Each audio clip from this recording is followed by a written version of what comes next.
श्रीराम समर्थ श्रीराम. दशक 15 समास 7 अधोर्ध्व निरूपण. विश्वरचनेच्या संदर्भाने श्री समर्थांना असं सांगायचं आहे की विश्वामध्ये दोन उलट सुलट प्रवाह अखंड वाहत असतात. एक प्रवाह वरून खाली येतो तर दुसरा खालून वर जातो.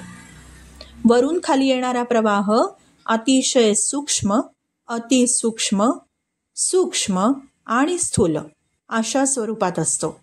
तर खालून वर जाणारा प्रवाह स्थूल, सूक्ष्म, अतिसूक्ष्म आणि अतिशय सूक्ष्म या क्रमाने वर चढणारा असतो. वरचं टोक मूळ माया तर खालचं टोक पृथ्वी अशी दोन टोकं असतात. 3 गुण आणि पंचभूत यांनी बनलेलं विश्व अखेर विनासायास मूळ मायेमध्येच लीन पावतं. सामान्य अज्ञानी जीव मरतो, जन्माला येतो, पुन्हा मरतो आणि पुन्हा जन्माला येतो. अशा त्याच्या जन्ममरणाच्या येरझारा चालूच असतात.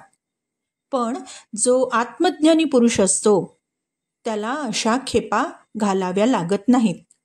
त्याला जन्ममरण उरत नाही आणि यासाठी कठोर साधना मात्र करावी लागते, यात शंका नाही.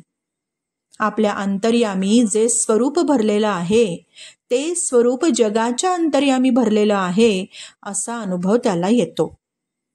आपल्याला वाटतं एका बोटाचं दुखणं दुसऱ्या बोटाला कळेल कसं?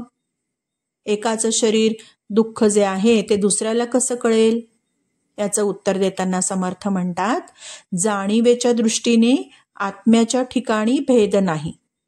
ज्या जाणीवेनी एका शरीराला दुःख कळतं त्याच जाणीवेनी दुसऱ्या शरीराला त्याचं दुःख समजतं. देहाचे निरनिराळे भेद होतात. देह स्वभाव भिन्न असल्याने हा भेद होतो, पण तो खरा नसतो. आपल्या अंतर्यामी जे स्वरूप आहे तेच स्वरूप जगाच्या अंतर्यामी पण आहे. आपल्या विचारांवरून दुसऱ्यांचा विचार जाणावा. सूक्ष्मानी ज्ञाता ज्ञेयाशी तादात्म्य पावतो. म्हणून दुसऱ्याचे विचार, दुसऱ्याच्या भावना, वासना, विकार सूक्ष्मात शिरलेल्या ज्ञात्याला, ज्ञानी पुरुषाला सहज कळतात. खालच्या प्राण्यांना सूक्ष्मात शिरण्याची शक्ती नसते. माणसामध्ये ती आहे, पण त्याला सूक्ष्माचं विस्मरण घडतं. मी आत्मस्वरूप आहे हे स्मरण आणि मी देह आहे हेच विस्मरण. स्मरणाची अवस्था तुर्या असते तर विस्मरणाची अवस्था सुषुप्ती असते. माणसाच्या आयुष्यात या दोन्ही अवस्था असतात. स्टार नोट: संसारापासून सर्वथा वियोगाचा अनुभव होणं हाच योग आहे. संसाराशी संयोग मानणं ही विस्मृती. संसाराशी नित्य वियोग मानणं, संसार माझा नव्हताच, होऊ शकतच नाही, हीच स्मृती.